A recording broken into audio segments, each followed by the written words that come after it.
दुनिया समझ रही है कि चमक गया हूँ मैं, पर दिल ही जानता है कितना थक गया हूँ मैं। आसान लग रहा है सफ़र देखने में, पर दीवानगी की आखिरी हद तक गया हूँ मैं। जोहार झारखंड, नमस्कार। लाइव इंडियन गार्ड से मैं केतकी। बात टॉपर्स की करूँगी क्योंकि BBMKU में 26 दिसंबर को BBMKU द्वारा आयोजित किया जा रहा है दीक्षांत समारोह। हालांकि ये BBMKU कैंपस में नहीं होगा और धनबाद जिले में जो टाउन हॉल है वहाँ आयोजित किया जाएगा, लेकिन ये वो दिन है जब सैकड़ों बच्चों की सपनों को सलाम किया जाएगा, उन्हें एक एक्नॉलेजमेंट दिया जाएगा, उन्हें इस बात के लिए तारीफ़ मिलेगी कि उन्होंने अपने 2 सालों को ऐसे जिया है जो एक यादगार लम्हा बन गया है। अब इन सारी बातों का एक निचोड़ आज यही निकालने के लिए यहाँ प्रस्तुत हूँ कि आखिर जाना जाए कि उससे पहले की अनुभूति कैसी होती है और विश्वविद्यालय के स्कॉलर्स क्या सोचते हैं। हमारे साथ कृष्णानंद जी हैं, PhD स्कॉलर हैं पॉलिटिकल साइंस में, और क्योंकि कन्वोकेशन 3-4 सालों के अंतराल के बाद हो रहा है तो कई बातें हैं जिन पर आज बातें होंगी। बिना देर किए बात करती हूँ कृष्णानंद जी से। जोहार। जोहार, आपका बहुत बहुत धन्यवाद।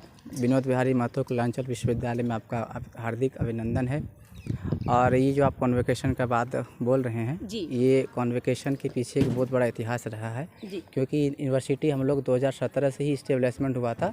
तब से लेके बच्चों का एक बहुत सोच था कि हम लोग कॉन्वोकेशन होने के बाद इसका सर्टिफिकेट मिले और हम लोग कहीं अच्छी जगह में नौकरी के लिए अप्लाई कर सके। तो हम अब हर कोई लोग बोल देते हैं क्या कि कॉन्वोकेशन के लिए लेट हो रहा है। इसका कारण था कि जो बड़े बड़े अधिकारी होते हैं, बड़े बड़े पोस्ट पर होते हैं, वो यहाँ पर नहीं थे, जिसके कारण लेट हुआ। मेन कारण ये था। अब जब हमारे पास एक जो कंटिन्यूटी आता है, जैसे रजिस्ट्रार सर यहाँ पर उपस्थित हो चुके हैं, एक VC जो है नियमित रूप से उपस्थित हो चुके हैं, तो जब से अधिकारियों का यहाँ पर धीरे धीरे यहाँ पर स्थापित हो चुका है, तब से हर एक काम को बहुत बेखूबी तरीके से हो रहा है। देखिए, थोड़ा 19-20 तो होते रहता है। आज वर्तमान में बहुत सारे ऐसे बच्चे जो गोल्ड मेडलिस्ट हैं, मैं उनको भी बहुत धन्यवाद देना चाहता हूं कि वो यहाँ से अपना शैक्षणिक सत्र को पूरा किए और एक अच्छा नंबर ला करके, अच्छा प्राप्तांक ला करके वो गोल्ड मेडलिस्ट ग्रुप में हमारे बीच आएंगे और वो उनको सम्मान मिलेगा। अब मैं उनके भविष्य के लिए मैं एक श्लोक बोलना चाहूँगा। बिल्कुल। मैं 1 मिनट रोकूंगी। पहले आपको बता दूं, कृष्णानंद जी जो हैं वो मल्टी टैलेंटेड हैं। श्लोक तो बोलते हैं, साथ ही साथ गायन वादन में भी मतलब हर कौशल इनके पास है। तो आज मौका नहीं जाने देंगे, सबसे पहले तो श्लोक ही सुनाइए। अभिवादन श्रेष्ठ नित्यम वृद्धपुर चत्वारि तस्वर्धन्ते आयुर्विद्या यशो बलम। देखिए, आयु, विद्या, यश और बल, ये सब मिलने का कारण एक ही होता है कि बच्चों के अंदर जो भी सिद्धांतवादी विचारधारा होता है, जो भविष्य में बच्चे अपने सिद्धांत को लेकर चलेंगे। ठीक है, आयु, विद्या, यशो बलम। आयु का क्षय कैसे होता है? जब व्यक्ति अपने गरिमामय जीवन को छोड़ देता है। अब जब व्यक्ति आयु को ही अपना सही से नहीं रख पाएगा, मतलब जैसे अब हम क्या करते हैं ना कि एक प्रकृति के साथ जब हम लोग जीवन यापन करते हैं ना, तो हमारा आयु का एक तेज होता है। जब आयु का तेज होता है तो आयु को जिसका अच्छा रहेगा, जिसकी सोच अच्छा रहेगी, उसको आयुर्विद्या, विद्या की प्राप्ति होगी। हम लोग बोलते हैं सुबह उठ करके पढ़ना चाहिए, तो सुबह उठ करके सुबह उठना तो आपका फिजिकली आपको एक मिल गया कि भाई आपका एक प्रकृति के साथ आपका नेचर मिल गया। उस नेचर के साथ आपके शरीर में एक मानसिक तनाव दूर हो जाता है, जिसमें विद्या का आपको प्रभाव होता है। आयुर्विद्या यशो बलम। यश क्या है? जब आपके पास अच्छा शरीर रहेगा, अच्छा ज्ञान रहेगा, है ना, तब ये यश का प्राप्ति होता है। यश का प्राप्ति मतलब कि आप हर एक चीज़ में अच्छा चीज़ कर सकते हैं। मतलब आपके विचार को ही सही लोग समझ जाएंगे कि इस किस विचारधारा के लोग हैं। तो आयुर्विद्या यश का मतलब नाम आपकी, और बल, आयुर्विद्या यशो बलम। जब तीनों चीज़ आपके पास रहेंगे, ज्ञान रहेगा, मानसिक तनाव से दूर रहेंगे, शरीर स्वस्थ रहेगा, तो आपको बल की प्राप्ति होगी और आप अच्छा काम कर सकते हैं। मैं यूनिवर्सिटी के माननीय कुलपति Shri doctor senior Ramkumar Singh sir का बहुत अभिवादन करना चाहूँगा कि उनके आने के बाद भी हमारे यहाँ के जो NSS का कार्यक्रम बहुत अच्छा से चलने लगा है।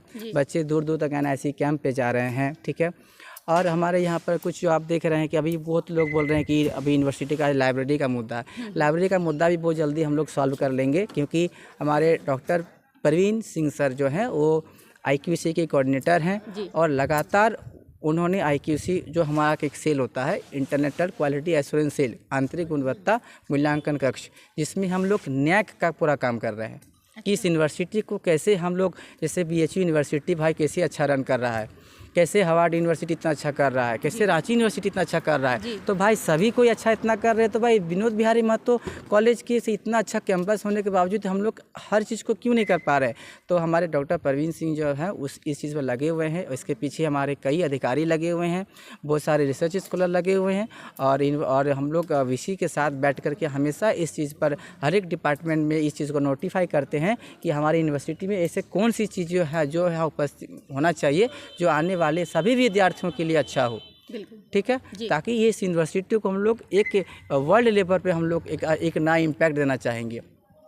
दूसरी बात यह है कि शैक्षणिक सत्र में शैक्षणिक जो भी हमारा यहाँ पर साइंस की जो लैबोरेटरी वगैरह है, उस चीज़ों को भी हम लोग बहुत जल्दी यहाँ लाएंगे, और लाने के बावजूद भी इसके बाद जैसे बच्चे लोग का कैंपस हो गया, जैसे हॉस्टल वगैरह, ऑडिटोरियम वगैरह, ये सारे चीज़ों को हम लोग बहुत अच्छी तरह से NAC टीम आने से पहले, क्योंकि पहले क्या होता था ना कि पहले ग्रेड सिस्टम था, अब क्या हो गया कि या तो अच्छा या तो बुरा, डायरेक्ट एक ही सिस्टम में ये चीज़ हम लोग अभी NAC ने लागू किया है। तो हम लोग चाहेंगे कि हम लोग बहुत NAC A++ इस यूनिवर्सिटी को मिले। तो इस पे फ़ायदा क्या होता है, NAC++ होने से फ़ायदा ये होता है कि आप दुनिया के किसी भी जगह में अगर आपका कुछ भी अच्छे पोस्ट पर आप जाते हो, तो आपका जो डिग्री आपको जो उसमें लिखा रहता है उसमें NAC A++ रहेगा, तो आपका वैल्यूएशन ज़्यादा हो जाता है। तो हमारे जितने गोल्ड मेडलिस्ट इस कॉन्वोकेशन में पार्टिसिपेट करेंगे, मैं ये आपको सुनिश्चित करना चाहूँगा कि विनोद बिहारी महतो से आप लोग जाएंगे और आप लोग की उज्जवल भविष्य होगी।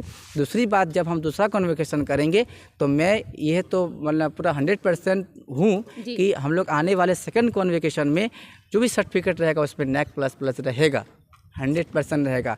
और जैसे हम लोग कहते हैं ना कि एक हम लोग जो मैंने बहुत पहले पढ़ा था कि जैसे नमन्ति फलिनो वृक्षा, नमन्ति फलिनो वृक्षा, नमन्ति गुणिनो जना, शुच दीक्षा समूर्खाश्चना नमन्ति कदाचना।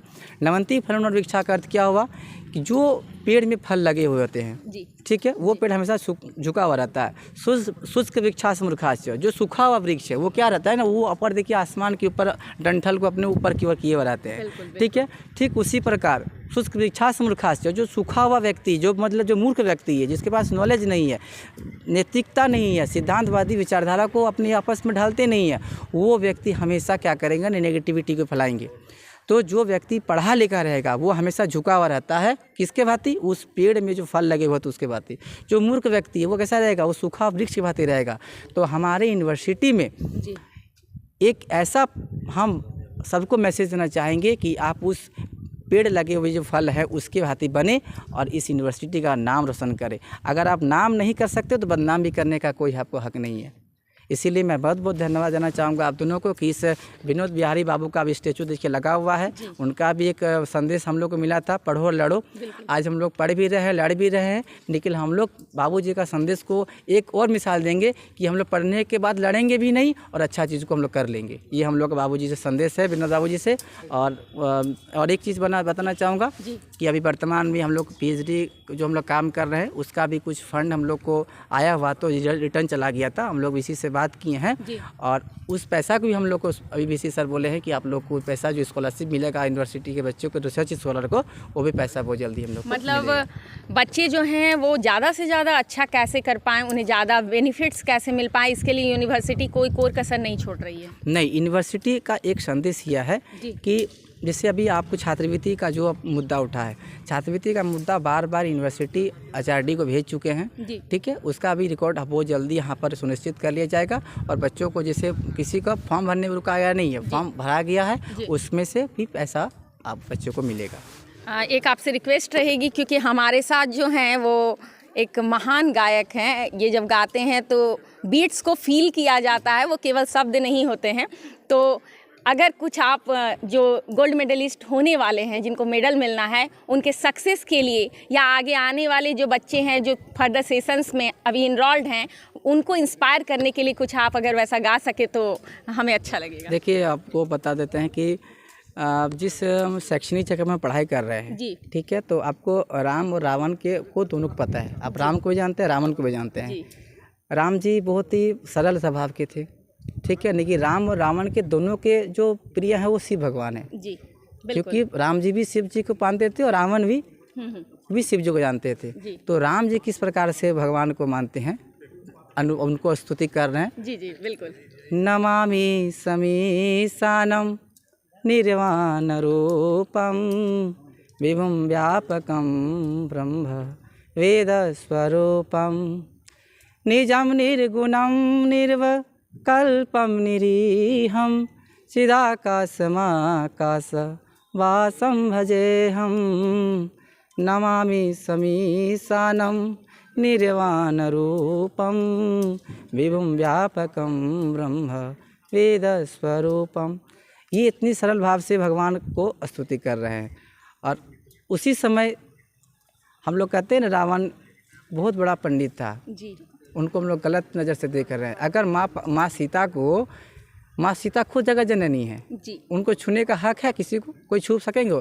जो छुएंगे गलत नज़र से वो तो भस्म हो जाएंगे, बिल्कुल है ना। जी, जी। तो कहता है कि भगवान जो रावण थे वो माता सीता को हरण करके ले गई, वो तो लीला है। माता सीता को छूने का हक वो छू ही नहीं पाएंगे जी। स्पर्श भी नहीं कर पाएंगे। लेकिन कहा गया कि माता सीता को ब्राह्मण रूप से जाकर के उनको उठाए थे, वो अपना भगवान राम के हाथ से मरने के लिए वो अपना लीला रचाए थे। तो ये सब तो बात रह गई। तो दूसरा चीज़ वो कैसे भगवान जो रावण जो है जी। वो भगवान भोलेनाथ को कैसे समझा रहे हैं और रिझा रहे हैं। जटाटवीगलज्ज्वलं प्रभापवेत् स्थले गले वलम्बिताम्बुजङ्गतुङ्गमालिकां डमर्डमर्डमर्डमन्निनादवर्डमर्वयं चकार चण्डताण्डवं तनोतु नः शिवा शिवं जटाकटाह संभ्रमं भ्रमणिनिल्पनिर्झरी विलोलवीचवल्लरी विराजमानमूर्धनि। भगवान का जो तांडव रूपी भाव से भगवान को रिझा रहे हैं। तो देखिए, कहने का तात्पर्य यही है कि जिस प्रकार बाबा भोलेनाथ के जी। दो शिष्य हैं, एक राम एक रावण, जी। एक मर्यादा पुरुषोत्तम राम जी। और एक रावण महान पंडित, जी। दोनों की अलग अलग विचारधारा हम लोग सुनते हैं। बिल्कुल, बिल्कुल। तो ठीक उसी प्रकार इस यूनिवर्सिटी में बहुत सारे ऐसे राम है, बहुत सारे ऐसे रावण है, लेकिन कुलपति के लिए, कुलगुरु के लिए और जितने सारे शिक्षक यहाँ पढ़ाते हैं जी। सबके लिए सभी शिष्य समान होते हैं। बहुत बड़ी बात जी, बिल्कुल। सभी शिष्य समान होते हैं। कोई शिष्य अगर उदंड है, बदमाश है, थोड़ा नटखट है और कोई शिष्य बहुत पढ़ा लिखा है, बहुत तेज़ है, ठीक है, तो हम लोग भी यहाँ पर सभी को समान भाव से देख रहे हैं। भगवान भोलेनाथ जब देख रहे हैं कि मेरे दो शिष्य मेरे ही तो शिष्य हैं, मैं किसे छोड़ दूँ उसको। बिल्कुल। तो ठीक उसी प्रकार यहाँ के जो शिक्षक भी हैं वो भी सभी को समान सोचते हैं, सभी के लिए उज्जवल भविष्य की कामना करते हैं कि आप अपने भविष्य में अच्छा करें। कुछ भी दिक्कत हो तो आप हमसे संपर्क करें, शिक्षक से संपर्क करें, विभाग का अध्यक्ष से संपर्क करें, और उनसे भी काम नहीं होता है तो आप कुलपति से संपर्क करें। देखिए, कुलपति तो यूनिवर्सिटी के लिए है, सब विद्यार्थियों के लिए कुलगुरु हैं जी। और जहाँ कुलगुरु और उनका नाम भी पता ही है आपको, senior doctor Ram Kumar Singh sir. बिल्कुल बिल्कुल। तो जब ये हमारे कुलपति के नाम में ही जब राम शब्द जुड़ा हुआ है तो ये बहुत बड़ी हम लोगों को एक बड़ा ही संदेश मिल रहा है कि हम लोग इस यूनिवर्सिटी में अच्छा करेंगे और इस यूनिवर्सिटी का नाम रोशन करेंगे। धन्यवाद आपका। बेहद सारगर्भित विवेचना आपने सुनी है। अन्य खबरों पर भी हमारा ध्यान पूरा है, आप बस हमारे साथ जुड़े रहें।